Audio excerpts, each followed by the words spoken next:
네. 대칭 암호 알고리즘을 살펴보고 있는데요. 우리가 사용하는 대칭 암호 알고리즘은 되게 안전한 알고리즘이에요. 그래서 일반적인 대단한 해커들이 뭔가 기발한 방법을 쏙 알아내가지고 그걸 해독할 수 있는 그런 알고리즘들은 아니에요.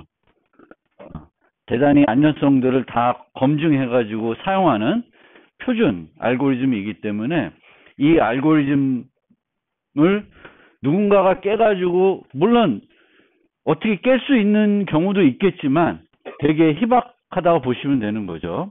그래서 되게 안전한 거고 이런 암호 알고리즘을 좋은 목적으로만 사용되면 좋겠지만 항상 모든 기술이 그렇지만 좋은 목적으로만 사용되지는 않는 거죠.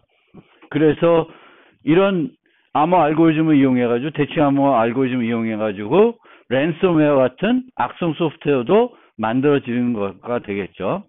그리고 요 슬라이드에서 설명하고자 하는 키 위탁이라는 개념도 그런 비슷한 이유 때문에 나왔던 개념이에요. 지금은 생각하고 있지 않는 개념입니다. 그런데 아주 오래전 제가 공부할 때도 이 개념이 있었어요. 그래서 이 개념을 왜 소개하냐면은 그냥 의미가 있는 것 같아서 여러분들 알아두실 필요가 있을 것 같아서 설명드리는데 이제 우리의 프라이버시나 중요한 정보들이 불필요한 제3자들한테 노출되지 못하도록 메시지들을 암호화해서 교환할 필요가 있는 거죠. 그런데 그건 좋은 목적으로 그렇게 하는 거지만 범죄자들이 본인들끼리 어떤 통신을 하면서 메시지를 암호화한다. 그러면은 수사하는 기관에서도 그것을 풀 수가 없습니다. 그래서 정부는 실질적으로 정상적인 어떤 수사의 목적으로 좋은 목적으로 나름대로 좋은 목적으로 어떤 통신하는 것들 사람들 간에 통신하는 것을 감청하고 싶어 해요. 그런데 통신을 암호화해서 통신을 했다. 그러면 이제 정부 기관 아무리 훌륭한 정부 기관이라도 뭐 미국의 FBI가 되더라도 이제 감청이 안 되는 거예요. 그래서 예전에는 그거를 어떻게 감청할 수 있을까 고민을 했던 거예요. 사람들한테 그 암호화 기술은 쓰게 하지만 암호 기술을 사용할 수 있게는 하지만 정부는 그 감청 능력을 계속 유지하고 싶었던 거예요. 근데 그게 실제적으로 여러 가지 방법들을 강구했지만 현실적으로 가능하지 않습니다. 그래서 지금은 이제 포기한 상태죠. 사람들이 메시지를 암호화해서 통신하면은 이제 감청이 안 되는 거고 우리가 카톡 같은 경우에도 단대단으로 암호화해서 하면은 감청이 안 돼요. 무슨 내용으로 카톡을 이제 여러분들이 교환했는지는 알 수 없습니다. 서버를 뭐 카카오 서버를 압수수색해도 없어요. 그리고 이제 그런 것들을 여러분들이 되게 민감하기 때문에 이제 그런 메신저 회사들은 보관 기간을 되게 짧게 해놨어요. 여러분들이 암호화 통신했으면 어차피 못 보는 거고 암호화 통신을 안 하더라도 이제 짧게 유지해서 금방 서버에서는 없어지게 되는 거죠. 그러면 나중에 수사 목적으로 서버에 가도 이제 못 보게 되는 그런 현상이 있습니다. 그래서 그렇게 이제 수사하려고 그러면은 이제 여러분 핸드폰을 가져가야 되겠지.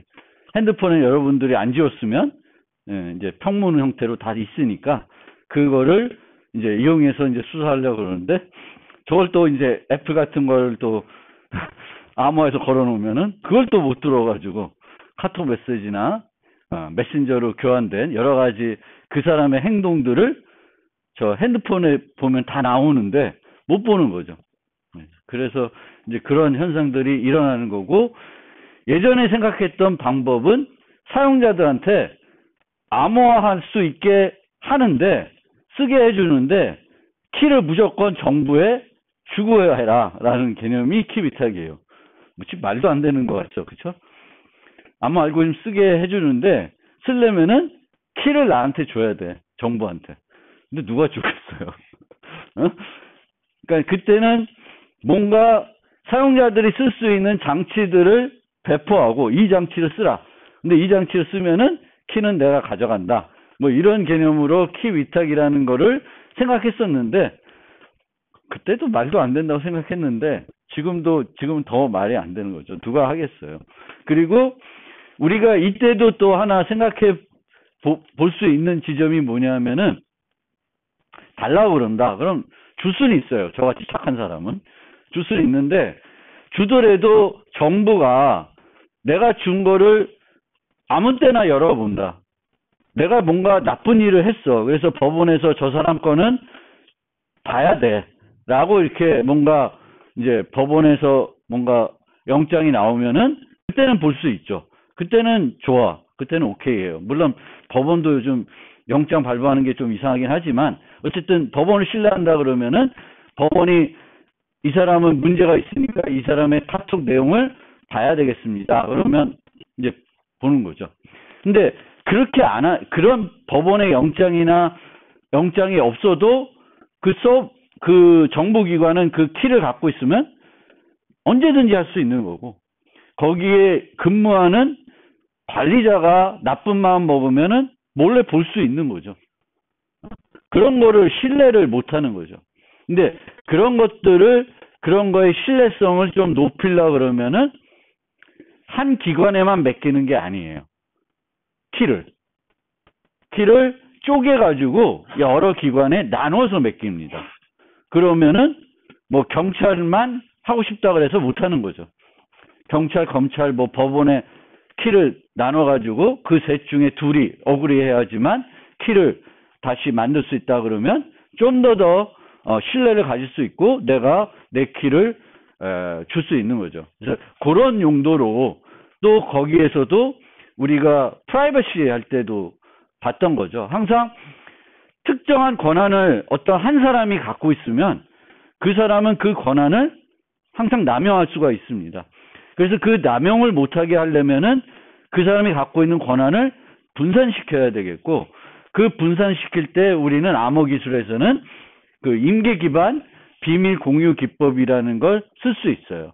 N명한테 나누고 T명 이상 동의하면은 그걸 할 수 있게끔 아무 때나 못하고 혼자 하고 싶어도 못하는 거죠. 그 국정원 무슨 직원이 혼자 하고 싶다 그래도 못하는 거예요. 그게 이제 필요하다라는 거고 그게 필요하더라도 의미가 없고요. 그 다음에 키 위탁과 같은 개념에서 또 하나 우리가 생각해야 되는 게 키 복구 백업 이런 개념이에요. 근데 키 위탁을 하게 되면은 항상 우리는 그 위탁되어 있는 기관한테 요구해가지고 내 키를 내가 분실하면 언제든지 받을 수 있죠. 근데 위탁을 통해서 그만 할 수 있는 건 아니고 내가 잘 백업하면은 언제든지 내가 분실하면은 백업된 곳에서 내 키를 다시 얻어낼 수가 있죠. 그래서 키 복구 백업 요거는 꼭 위탁을 해야 하는 건 아니고요. 한 가지만 더 말씀드리면은 이제 나중에 블록체인 얘기할 때 얘기하겠지만 원래 블록체인은 그냥 P2P로 여러분들 우리 사람들끼리 그냥 이렇게 거래를 하는 그런 화폐예요. 그런데 원래는 그런 것들이 이제 생각을 안 하고 있었는데 어떤 뭔가가 우리가 생각하지 않았던 어떤 그 기관이라보다는 어떤 뭔가가 이제 그 암호화폐 거래에 이제 참여하게 됐어요. 그게 뭐냐면은 거래소들이에요. 거래소들. 왜냐하면 원래는 그냥 사람들끼리 이렇게 거래하는 거예요.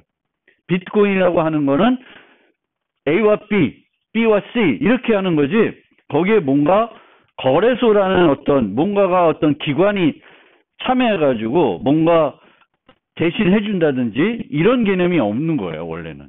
근데 그런 거래소가 등장하니까 이 진정한 P2P라고 하는 거에 뭔가 좀 어긋나게 되는 거죠. 원래는 탈중앙이고 뭔가 중앙 서버 같은 거 활용하지 않는 그런 방식이 진정한 우리 암호화폐에서 추구하는 건데 거기 갑자기 거래소라는 게 나타난 거예요. 그리고 그 거래소가 나타날 수밖에 없어. 왜냐하면은 많은 사람들은 자기가 책임을 지거나 귀찮은 걸 안 해. 근데 자기가 귀찮고 안 하길래 그러면은 마치 자기는 비트코인을 사서 사용하지만 현재 은행 시스템 같은 내가 뭔가 문제 생기면 은행에 얘기하면 은행이 다 해주죠. 내 비밀번호 까먹었어. 그럼 은행한테 물어보면 내 비밀번호 다시 알려주잖아요. 근데 마치 그걸 거래소를 은행처럼 활용하는 거야. 그래서 은행의 거래소에 뭘 맡겨? 내 개인 키를 맡겨요. 내가 보유한 비트코인을 쓰려고 그러면 개인 키가 있어야 되는데 그 개인 키조차도 거래소에 맡깁니다. 그럼 거래소가 내 대신 거래를 뭔가 해줄 수가 있죠. 편해지죠. 근데 거래소 해킹 당하면 어떻게 돼? 내게 다 날아가는 거예요. 그래서 거래소가 해킹됐는데 비트코인이 탈취해 갔다.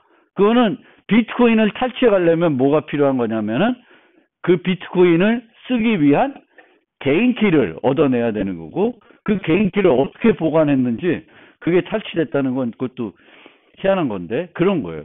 근데 보통은 웬만한 사람들은 비트코인 거래하더라도 그냥 내가 직접 해야 되는데 내가 직접 하기에는 뭔가 번거롭죠. 그렇죠? 그래서 거래소한테 나 요번에 뭐 증권거래소처럼 나 내 거 뭐 10개 좀 판매해 줘. 그럼 알아서 판매를 좋은 가격에 판매를 대신 해주는 거야. 근데 그걸 해주려면은 이런 키 위탁을 나름 어떻게든 한 거죠. 강제적으로 가져간 건 아닌데 내가 편리하고자 내가 사용해야 되는 나만 쓸 수 있어야 되는 키인데 내가 갖고 있는 게 아니라 그런 데다가 준 거죠. 그래서 거기서 여러 가지 보안 문제가 생기는 겁니다. 그래서 키 위탁이라는 게 여기서는 원래 출발은 정부가 감청하기 하고 싶어서 나타난 개념인데 지금도 보면은 나만 갖고 있어야 되는 키들을 내가 편리하고자 내가 갖고 있는 게 아니라 이제 다른 데다가 같이 갖고 있게 하는 경우들이 있고 그렇게 되면은 이제 책임 소재가 불명확하게 되겠고 잘 보시고 그런 것들을 판단하고 하셔야 돼요. 그 개인 키가 문제가 돼서 뭔가 됐으면 내 책임인지 거래소 책임인지 그것도 명확하지가 않고요. 그렇습니다. 그래서 이제 대칭 알고리즘 얘기는 괜히 또 얘기가 키 위탁 얘기하다 길어졌는데 이제 공개키 얘기로 넘어가겠습니다. 그래서 공개키는 아까 살펴봤던 대칭 암호 알고리즘과 다른 점은 키가 사용자가 늘 두 개의 키를 쓰게 됩니다. 하나는 개인 키, 다른 하나는 공개 키가 돼요. 그래서 공개 키는 누구한테나 아무한테나 줘도 돼요. 비밀을 요구하는 정보는 아니에요. 근데 설명드렸듯이 어떤 사용자의 공개 키를 사용하려고 하기 전에는 일반적으로는 반드시 그 공개 키가 누구의 공개 키인지를 확인해야 돼요. 그리고 그걸 확인하기 위해서 우리가 주로 사용하는 게 인증서라고 하는 거고요. 인증서는 어떤 신뢰하는 기관이 이 키는 김상진 키다라고 보증해주는 그런 전자문서다. 이렇게 생각하시면 되겠습니다. 그래서 이 대칭 암호 알고리즘에서는 대칭 암호 알고리즘을 원격 있는 사용자들끼리 사용하려면은 똑같은 키를 어떻게 확립할 것인지가 이슈고 여기서는 그런 이슈는 없어요. 그냥 내 공개 키를 주기만 하면 되는 거니까 비밀로 줄 필요는 없어요. 대칭 키는 비밀로 줘야 되는데 공개 키는 비밀로 줄 필요는 없어요. 하지만 상대방이 안전하게 쓰기 위해서는 내가 키를 줬을 때 저 사람이 이 키가 김상진 키라는 거를 믿을 수 있어야 되는 공개 키 인증을 할 수 있어야 되는 거죠. 이 공개 키 기술은 1976년도에 처음으로 학술 문헌에 나타났어요. 76년도에.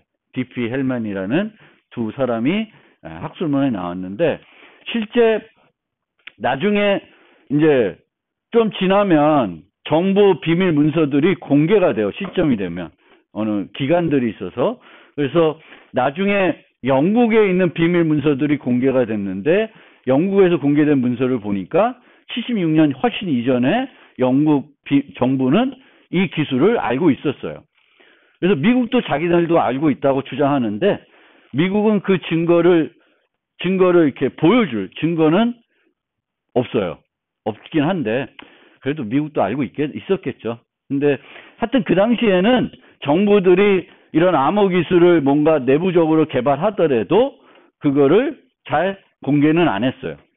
이제 공부하는 이런 학자들이 공부해서 발견해내면 이제 그 논문에 이제 실리고 그런 거죠. 근데 어쨌든 1976년도에 학술 논문지로는 처음 거기에 등장을 한 거니까 이 대칭 암호 알고리즘은 막 거슬러 올라가면은 시저 시대까지 가니까 엄청 오래된 거죠.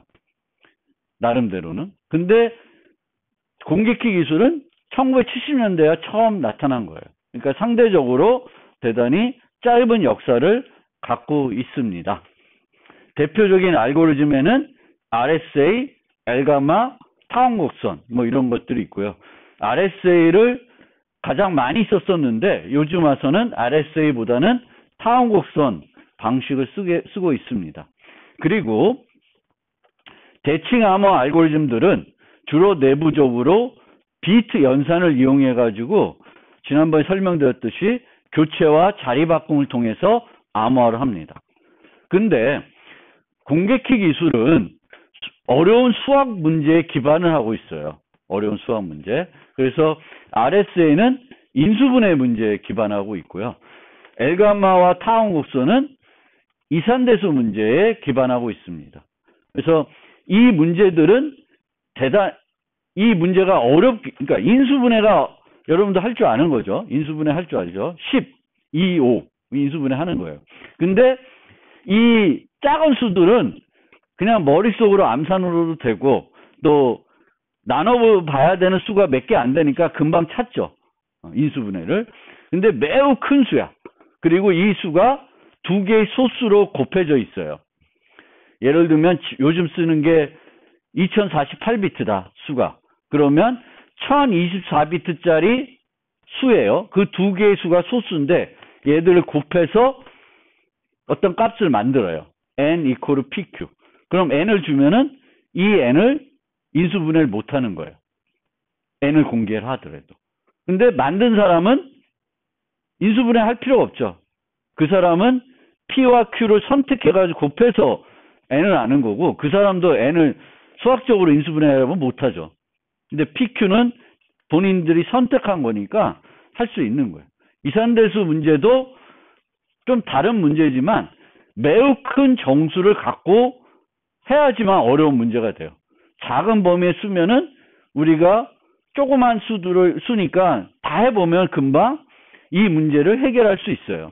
근데 이 이산대수 문제도 사용하는 수들이 매우 커지면은 이제 어려운 문제가 되는 거예요. 해결을 못 하는 거예요. 그리고 대칭 암호 알고리즘은 이제 키가 128비트 키를 써요. 128비트 키를 쓰는데 이 128비트 키를 어떻게 만드냐면 그냥 랜덤하게 만들어요. 랜덤하게 만들어서 128비트 키를 써요. 그러면 이 128비트 키를 쓰면은 메시지를 암호화하면은 이 암호화된 메시지는 우리가 전수조사 공격을 할 수가 있습니다. 전수조사 공격. 전수조사 공격이라는 거는 가능한 모든 키로 다 해보는 거예요. 그러면 128비트면은 몇 개의 키로 해보면 돼요. 존재하는 키의 개수가 2에 128승계가 있는 거죠. 그럼 그거에 한 반 정도, 2에 127승 정도를 해보면은 풀리죠. 그러니까 불가능한 건 아니죠. 푸는 게. 불가능한 건 아니에요. 그래서 이 동네에서는, 이 암호 기술에서는 불가능하다고 하는 말, 특히 공학적으로 우리가 불가능하다는 말들은 잘 안 써요. 실제 불가능하지 않을 수 있거든요. 그러니까 여기서는 보통 계산적으로 불가능하다 그래요. 그러니까 현재 기술로는 현재 컴퓨팅 환경에서는 128비트 키를 쓰면은 그거를 전수조사에서 알아내는 건 계산적으로 불가능하다. 계산적으로 불가능하다는 거는 아무리 좋은 컴퓨터를 갖다 놔도 또 여러 가지 멀티 프로세스 컴퓨터를 갖다 놔도 그거를 해독하는데 너무 오랜 시간이 뭐 100년, 1000년이 걸린다. 그러면 의미가 없는 거죠. 그러면 우리가 그거를 계산적으로 불가능하다 그래요. 여기서도 컴퓨터를 멀티 프로세서를 막 많이 연결하면은 더 빨리 전수조사 공격을 할 수 있겠죠. 근데 이때도 이제 생각해 봐야 되는 게 비용이에요. 얼마나 비용을 드냐. 뭐 한 1조 투자하면은 한 1년이면 풀 수 있다. 그럼 누가 하겠어요, 그거를. 근데 그것도 다 현실적으로 우리가 비용, 시간들 다 감안해 가지고 현재 기술로서는 그거를 투자해서 이거를 전수조사 공격하는 건 의미가 없다고 하고, 그랬을 때 우리가 이거를 계산적으로 어렵다고 하는 거예요. 그러면 대칭 암호 알고리즘은 128비트라는 이제 대칭키를 써요. 근데 여기서는 아까 얘기했지만 2048비트를 써요. 수가. 그리고 이 2048비트짜리는 1024비트 두 개를 곱한 거예요. 그러면 전수조사하려면 1024비트짜리 수를 다 해보면 되죠. 근데 그거는 정말 어마어마한 거예요. 어마어마한 거예요. 그런데 보통 이런 인수분해 문제나 이산대수 문제는 전수조사하는 것 말고 원래 효과적인 알고리즘들이 있어요. 인수분해하는, 이산대수하는. 근데 그 알고리즘이 다차 시간은 아니에요. 다차 시간 문제면 여기서 사용할 수가 없는 거예요. 소위 여러분들이 알고리즘 시간에 뭐 저학년들 아직 안 배울 수도 있지만 알고리즘 시간에 우리가 MP 문제라는 것들이 있어요. 이 MP 문제라는 게 뭐냐면은 아직까지 효율적인 알고리즘들이 발견이 안 된 문제들이에요. 요 인수분해 문제도 그렇고 이산대수 문제도 그렇고 MP 문제예요. MP 문제라는 건 얘가 효과적인 알고리즘이 있는지 없는지 모르지만 아직까지 발견이 안 돼 있어요. 여기서 효과적인 알고리즘이라는 건 다차 시간 알고리즘을 얘기해요. 얘네들은 보통 다 지수 시간 알고리즘들이에요. 지수 시간 알고리즘이면 이제 그 내가 해결해야 될 문제의 크기가 크면 해결이 안 되겠죠. 계산적으로 불가능해지는 거예요. 그래서 얘는 전수조사 공격한다는 건 대칭키는 전수조사 공격한다는 건 그냥 가능한 모든 키로 다 해보는 거예요. 그러려면은 대칭키는 대칭키의 길이가 현재 컴퓨터 기술로는 전수조사하기 어려울 정도의 길이를 써야 되는 거고, 그 길이가 현재 몇 비트예요? 128비트라는 거예요. 128비트. 그리고 공개키는 전수조사한다는 건 가능한 모든 키를 해보는 게 아니라 공개키가 의존하고 있는 수학적인 문제들이 있어요. 그 수학적인 문제들로 이용해서 풀겠죠. 그 푸는 알고리즘들이 있어요. 근데 이 알고리즘, 가장 빠른 인수분해하는 알고리즘, 가장 빨리 인산대수 문제를 해결한 알고리즘들이 다 지수시간 알고리즘들인 거고, 그걸 이용하더라도 효과적으로 계산할 수 없는 거죠. 그렇기 때문에 더 키 길이가 길어야 돼요. 얘는 전수조사를 이 개수로 하는 게 아니라 여기다가 알고리즘 적용해서 답을 찾아내는 거니까 더 길어야 되는 거예요. 그리고 이렇게 긴데 얘네들 갖고 수학적인 연산을 해야 돼. 곱셈하고 거듭 제곱하고 막 이런 것들을 해야 돼요. 그러면 1024비트 수들을 거듭 제곱해야 돼. 그러면 속도가 어떻게 되겠어요? 컴퓨터를 하더라도. 느리겠죠. 대칭 암호 알고리즘은 어떻게 해? 그냥 XOR 비트 연산 막 자리 바꾸고 막 이렇게 해서 만들어요. 그러니까 그거는 무지 빠른 거야. 근데 얘네들은 빠를 수가 없어요. 상대적으로. 매우 느려요. 그래서 공개키 암호 알고리즘은 느리다. 그리고 키 길이가 이렇게 된다라는 겁니다. 그래서 얘는 보통 그 수학적인 문제에 의존하고 있는 문제에 기반해서 키들을 생성하는데, 물론 얘네들도 내부적으로 랜덤하게 생성하긴 하지만 그냥 아무런 랜덤한 값을 갖다가 쓰는 건 아니고, 인수분해 문제 같은 경우에는 1024비트 수를 만들어야 되는데 이 수가 뭐가 돼야 돼? 프라임, 소수가 돼야 되는 거야. 소수가 돼야 되는 거야. 그래서 보통은 이제 여기서 나온 것처럼 개인 키를 생성한 다음에 그걸 이용해서 공개 키를 생성을 합니다. 요 이산대수 문제들이 그래요. 당연히 그렇게 하겠죠. 공개 키를 생성한 다음에 그 공개 키를 이용해서 개인 키를 생성하면은 무슨 문제가 있을까?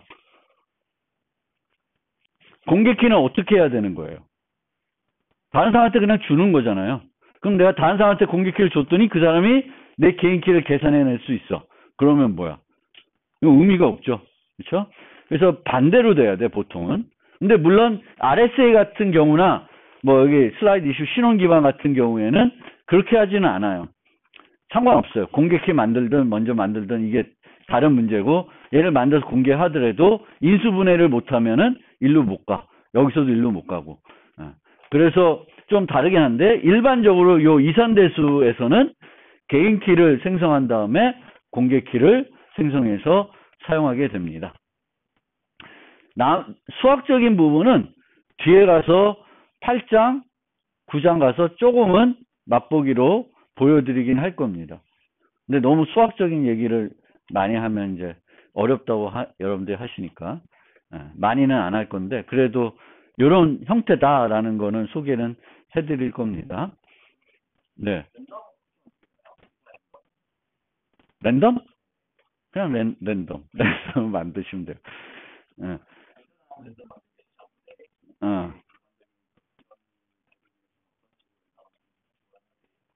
그러니까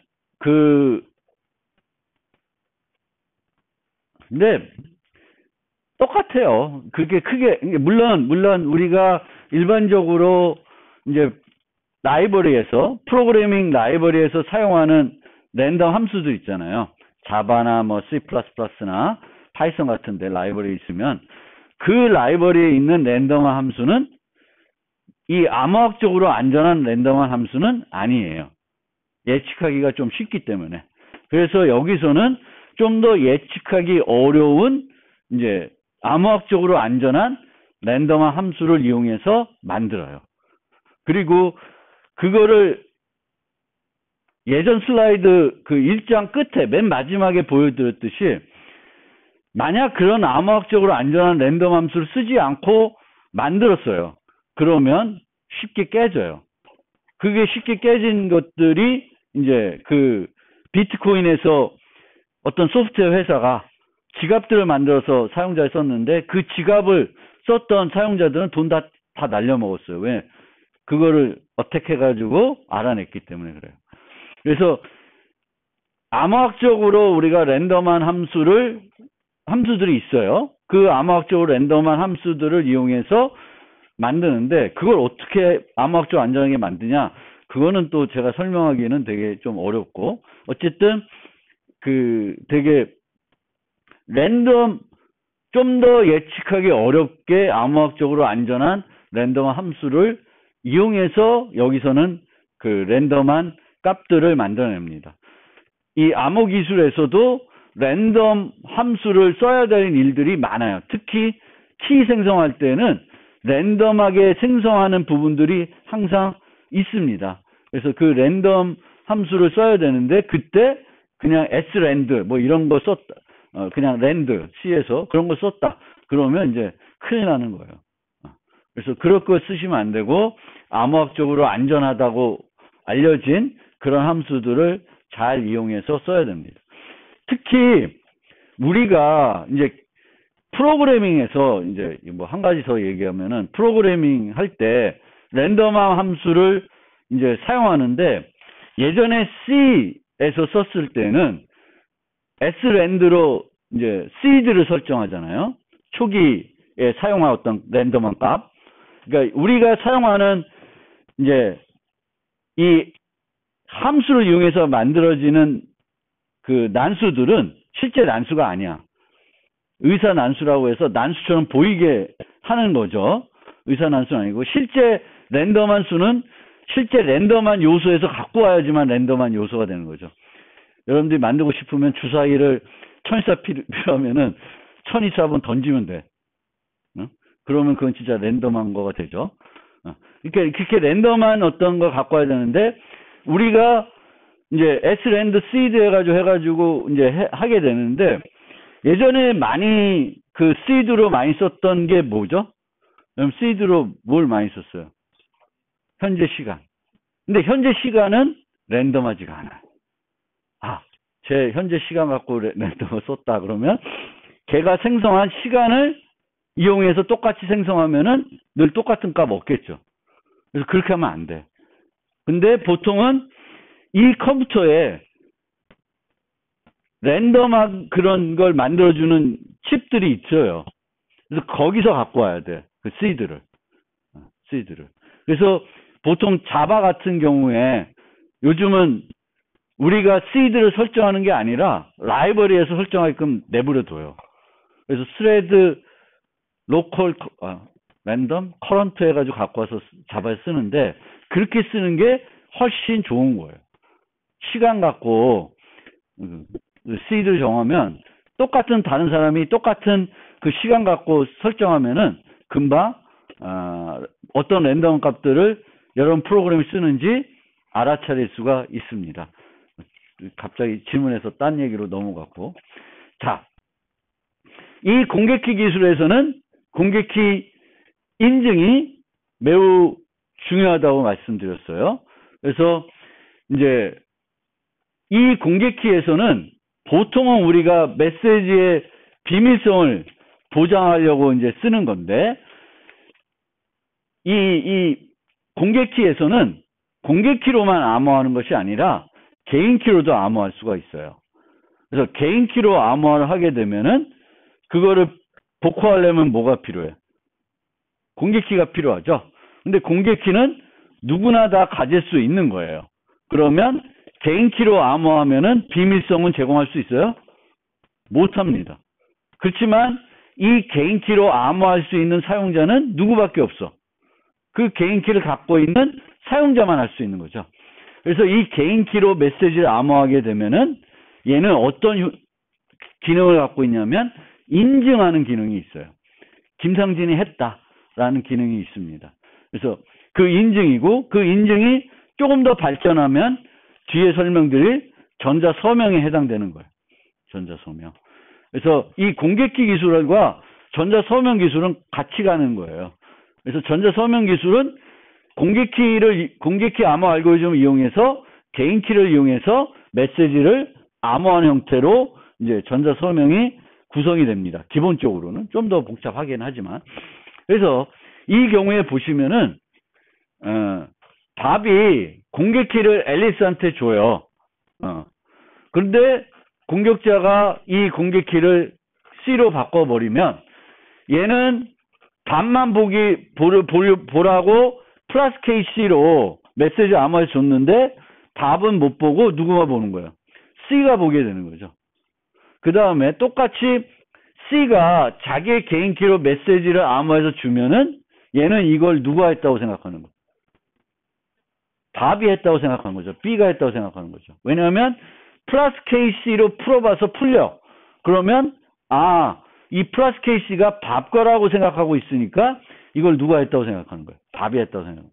이걸 못하게 하기 위해서는 우리가 이 공개키를 쓸 때 이 공개키가 누구의 공개키인지를 확인해야 되는 거고, 그게 공개키 인증이고, 공개키 인증을 하는 가장 대표적인 방법이 인증서라고 하는 겁니다. 그럼 이 인증서는 아무나 발급할 수 없어야 되겠고, 누구가 수정해가지고 어떤 인증서를 만들어가지고 이 공개키가 김상진 공개키다라고 만들 수 없어야 되겠죠. 그게 중요한 거고. 그래서 보통은 이제 신뢰기관이 이 인증서를 전자서명해서 만들게 됩니다. 전자서명 아직 설명 안 드렸지만 전자서명의 기본은 서명자가 있을 것이고 그 서명자만 서명을 할 수 있는 거죠. 그게 기본적인 요구사항이겠죠. 그래서 인증서는 공개키와 공개키의 사용자를 연결해줘요. 바인딩해줘요. 전자적으로 바인딩해주고 전자서명해서 발급을 해주게 됩니다. 그러면 이 공개키 암호 알고리즘의 사용 용도, 대칭 암호 알고리즘 사용 용도를 살펴봤었죠. 대칭 암호 알고리즘 주로 비밀성 목적으로 원격인 사용자 간에 메시지를 교환할 때 쓰고 또 혼자 쓸 수 있어요. 파일 시스템 암호할 때 같은 경우. 그리고 제한적으로 인증의 목적으로도 쓸 수 있습니다. 근데 주로 인증의 목적으로는 많이 안 써요. 대칭 암호 알고리즘은. 공개키 암호 알고리즘은 대칭 암호 알고리즘 할 수 있는 모든 거를 다 할 수 있어요. 근데 문제는 뭐야? 느려요. 느리니까 대칭 암호 알고리즘 할 수 있는 거를 공개키 암호 알고리즘을 할 필요가 없습니다. 그래서 보통은 이렇게 섞어서 써요. 같이. 공개키도 쓰고 대칭키도 쓰는 거예요. 그러니까 예를 들면 이런 식이에요. 메시지는 대칭키로 암호하는 거예요. 근데 얘를 풀라 그러면 원격 있는 사용자가 뭐가 필요해? K가 필요한 거죠. 그래서 이 K를 쟤한테 비밀스럽게 줘야 돼. 근데 K는 128비트로 별로 안 크죠. 대칭키는. 그러면 이 K를 상대방의 공개키로 암호해서 주는 거예요. 그럼 이렇게 주면은 키 확립도 되는 거고 메시지도 효율적으로 암호하는 거예요. 작은 크기의 메시지만 공개키로 암호하고 복호하고 쓰고 일반적인 메시지들은 지금도 대칭키로 암호합니다. 공개키로 암호하지 않아요. 너무 느리니까. 그리고 그렇게 해서 얻어지는 이득이 별로 없어요. 대칭키로도 충분히 되는 거니까 우리가 일반적인 메시지들은 다 대칭키로 암호를 합니다. 그래서 성능 문제 때문에 메시지 자체는 안 하고 이런 방식을 이제 하이브리드 방식, 혼합 방식이라고 합니다. 그러니까 여러분들이 사용하는 TLS, HTTPS의 기본적인 형태가 요 꼴이에요. 요 꼴이에요. 여기서 K를 누가 만들까? 브라우저 서버. 브라우저가 만드는 거예요. 이 플러스 KA는 누구의 공개키일까? 이 TLS에서. 서버의 공개, 서버. 그래서 서버가 나 이런 사람이야. 나 이런 사이트하고 인증서를 보내와요. 구글이 인증서 보내와요. 그럼 내가 확인해. 이거 구글 인증서 맞네? 그럼 내가 내 브라우저 키를 만들어서 키를 암호해서 줘요. 그러면 그 키로 서로 메시지를 교환하는 거예요. 여기서는 서버는 브라우저가 김상진 브라우저인지 누구의 브라우저인지 확인 안 해. 그건 필요가 별로 없어요. 그건 아니라 이제 나중에 서비스 받으면서 구글이 김상진이 로그인하고 오는구나 라는 건 확인하지만 브라우저 자체가 이게 김상진 소유인지 누구의 소유인지 어디서 PC방에 사는지 집에 사는지 이런 건 중요한 것이 아니죠. 그래서 그런 방식이 되겠고요. 그래서 이렇게 보통은 이제 공개키는 이제 이런 식으로 작은 메시지를 암호할 때도 쓰이고 보통은 이제 이런 용도로 쓰이는데 인증의 목적으로 전자서명 뭐 이런 목적으로 쓰이는데 알고리즘에 따라서는 플러스 KA로만 암호할 수 있는 경우가 있어요. 마이너스로는 이제 개인키로 암호가 안 되는 거예요. 근데 보통은 이제 이게 설명을 하면은 RSA는 똑같은 방법을 써서 공개키로도 암호하고 개인키로도 암호할 수 있어요. 근데 앞에 소개해드렸던 이 엘가마 요 방식들은 공개키로 암호할 때 사용하는 알고리즘하고 개인키로 사용할 때 암호 알고리즘이 완전히 달라요. 그러니까 똑같은 방식으로 공개키, 개인키를 써서 암호할 수가 없는 거예요. 근데 RSA는 똑같은 방식으로 공개키를 써서도 암호할 수 있고 개인키를 써서도 암호할 수가 있습니다.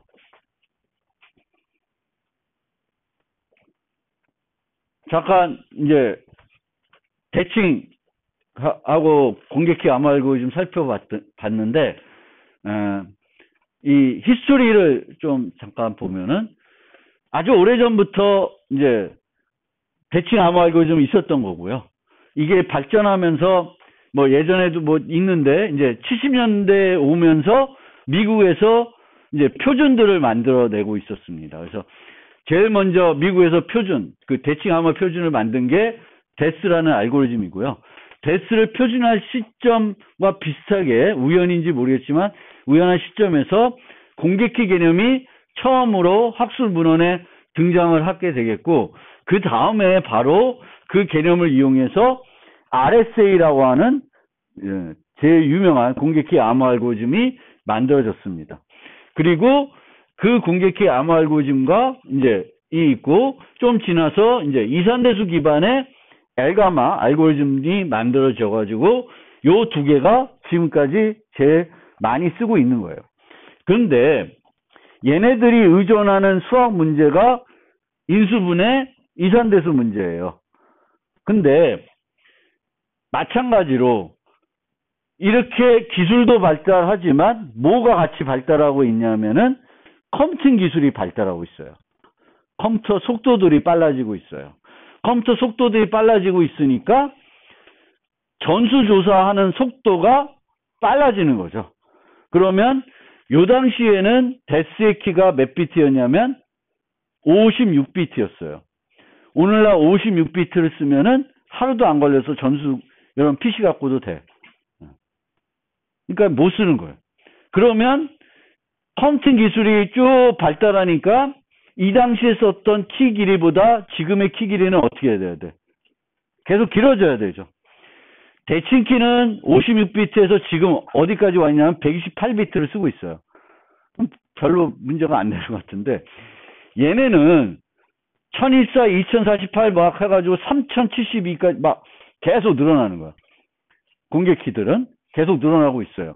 그러면 공개키가 늘어나면 늘어날수록 점점 더 수행하는 속도들도 늘어지고, 물론 컴퓨터 빨라지니까 같이 빨라지나? 어쨌든 근데 불편한 점들이 많아지는 거예요.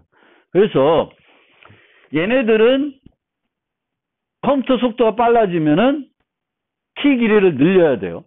근데 키 길이를 조금씩 늘리는 게 아니라, 이게 전수조사를 우리가 비트 수에 기반해서 하는 게 아니라 알고리즘 갖고 하는 거기 때문에 많이 늘어나가야 돼요. 그래서 많이 늘어나는 그 불편함이 있어서 성능은 그대로, 안전성은 그대로 유지하고 성능도 좀 유지하고 싶은데 그게 안 되는 거예요. 이 인수 요 방식이나 요 방식으로는. 그래서 등장한 게 뭐냐? 타운 곡선이에요. 타운 곡선도 공개키 기술인데 얘네들과 비슷한 수학 문제를 쓰고 있지만 얘는 키 길이가 얘네들만큼 늘어나지 않아요. 그래서 요즘은 타운 곡선 있어요. 요 엘립틱 커브라고 하는 타운 곡선에 기반한 것들을 써요. 그래서 비트코인에서도 사용하는 공개키 기술은 RSA, 엘감마가 아니라 요걸 쓰고 있어요. 타운 곡선. 그래서 많은 경우 요즘은 이제 이 타운 곡선 쓰는 쪽으로 움직이고 있습니다. 그런데 여기서 뒤에 가서 한번 설명드리겠지만, 요 당시에 뭐가 나오냐면은 요 알고리즘하고 요 알고리즘이 등장했어요. 그로버 알고리즘, 쇼 알고리즘, 양자 컴퓨팅. 아직 양자 컴퓨팅이 현실화 안 됐어요. 근데 양자 컴퓨팅을 인터넷에 써볼 수는 있어. 근데 되게 뭐랄까 장난감 수준의 양자 컴퓨터예요. 지금 우리 PC랑 비슷하게 성능을 갖고 있는 게 아니라 되게 몇 비트만 갖고 놀 수 있는 그런 양자 컴퓨터가 이제 있어요. 만들어져 있고 이게 현실화될 수 있는데, 근데 양자 컴퓨터가 우리 PC처럼 아무나 다 쓸 수 있는 형태가 되면은 얘네들은 이제 못 쓰게 되는 거예요. 얘네들은. 그래서 요게 뭐냐면은 양자 컴퓨터를 이용하면은 일반 검색 알고리즘이 원래는 ON인데 루트 N으로 줄어들어요. 그러면 우리가 128비트다. 대칭키가 128비트다. 그러면 얘를 전수조사한다는 건 선형 검색한다는 거예요. 0000부터 1111까지 다 검사해 보는 건데, 원래 소요된 비용은 5의 n이에요. 그래서 2의 128승 비용이 들어가는 거예요. 하는데, 근데 양자 컴퓨팅 가면은 반으로 쪼개지는 거예요. 64비트가 되는 거예요. 128비트 써도 실제 안전성은 지금의 64비트와 같아지는 거예요. 그러면 얘네들은 어떻게 해야 돼? 양자 컴퓨팅이 현실화되면 못 써? 못 쓰는 게 아니라 현재 128비트를 쓰고 있으면 256비트를 써야 돼. 그래야 128비트 안전성을 유지할 수 있습니다. 그래서 양자 컴퓨팅이 되면은 대칭 암호 알고리즘 같은 경우에는 키 길이가 지금보다는 2배로 더 확대돼야 돼. 지금의 안전성이 뭐 128비트다. 그럼 256비트를 써야 양자 컴퓨팅이 나와도 문제가 없는 거예요. 근데 걔네들은 그래 뭐 2배 늘리면 쓸 수 있으니까 문제가 없어요. 근데 문제는 뭐냐면 얘네들이 의존하고 있는 인수분해 문제와 이산대수 문제는 무슨 문제라고 그랬어요? MP 문제야. 그리고 얘네들을 해결할 수 있는 알고리즘은 지수시간 알고리즘만 나와 있어요. 존재해요. 근데 얘가 뭘 발견했냐면은 양자 컴퓨팅에서는 얘네들을 다차 시간에 해결할 수 있다는 것을 보였습니다. 그러면 양자 컴퓨팅이 되면은 얘를 몇 비트 써도 안 돼. 얘는 그냥 다 깨지는 거야. 그러니까 얘는 그냥 무용지물 되는 거야. 그래서 비트코인이 그냥 이 암호화폐들도 이제 문제가 뭐냐면은 양자 컴퓨팅이 현실화되면은 다 망가져요. 다 망가진다는 거예요. 그래서 양자 내성 암호를 요즘 또 개발하고 있죠. 양자 내성 암호라고 하는 거는 양자 컴퓨팅이 현실화돼도 사용할 수 있는 암호 알고리즘. 그리고 여기서 말하는 암호 알고리즘은 대칭 암호 알고리즘이 아니라 공개키 암호 알고리즘이에요. 공개키 암호 알고리즘만 문제가 돼요. 대칭 암호 알고리즘은 현재 있는 것들을 양자 컴퓨팅 현실화돼도 쓸 수 있어요. 다만 키만 길이만 늘리면 돼. 늘리면 되는데 얘네들은 아예 못 써. 그럼 여기서 이렇게 되면은 모든 MP 문제가 풀리냐? 그건 아니죠. 얘네는 모든 MP 문제가 풀리려고 그러면은 어떤 MP 문제가 풀려야 돼? 알고리즘 시간 안 배웠어? 모든 MP 문제를 다차 시간에, 그러니까 P 이퀄 MP가 이게 수학의 7대 난제잖아요. P 이퀄 MP. P가 MP가 같은가? 아닌가? 아닐 거라고 지금 생각하는 거죠. 근데 P 이퀄 MP가 되기 위해서는 MP에 있는 어떤 문제들만 해결하면은 MP에 있는 모든 문제를 다차 시간에 해결할 수 있어요. 그런 문제를 뭐라 그래? 몰라? 알고리즘 나한테 안 배웠어. MP 컴플릿, MP 완전 문제. MP 완전 문제는 뭐냐면은 이 MP 완전 문제 하나 갖고 모든 MP 문제를 풀 수 있어요. 만약 얘가 MP 완전 문제다. 그럼 모든 MP 문제를 다차 시간에 해결할 수 있는 거죠. 근데 그건 아니에요. 얘네들은 완전 문제는 아니야. 얘네들만 깨진 거지. 뭐 영일 배낭, 뭐 웹판원 문제 이런 것들이 다차 시간 해결할 수 있다는 건 아니에요. 만약에 그런 것들이 양자 컴퓨팅에서 다차 시간 해결할 수 있다 그러면 이제 이 컴퓨터 세계가 변할 거예요. 근데 그건 아니에요.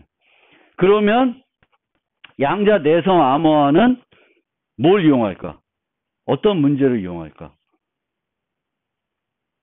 여전히 어려운 문제를 이용해야 될 거죠. 근데 어떤 문제를 이용하냐면 MP 하드, MP 컴플릿 같은 MP 중에 어려운 문제들을 이용해서 합니다. 왜냐하면 그런 문제들은 아마 양자 컴퓨팅이 돼도 깨지지 않을 거다라는 생각을 갖고 있는 거예요. 그래서 그걸 이용해서 이제 새로운 것들을 만드는데 그런 알고리즘들이 예전에 없었냐? 있었어요. 지금 양자 내성 암호로 연구되고 있는 알고리즘들이 지금 나오고 있는 것들이 아니라 10년 전, 20년 전에 나왔던 알고리즘들이에요. 근데 10년 전, 20년 전에 나왔지만 안 썼어. 왜 안 썼을까? 효율적이지 못해서 그래요.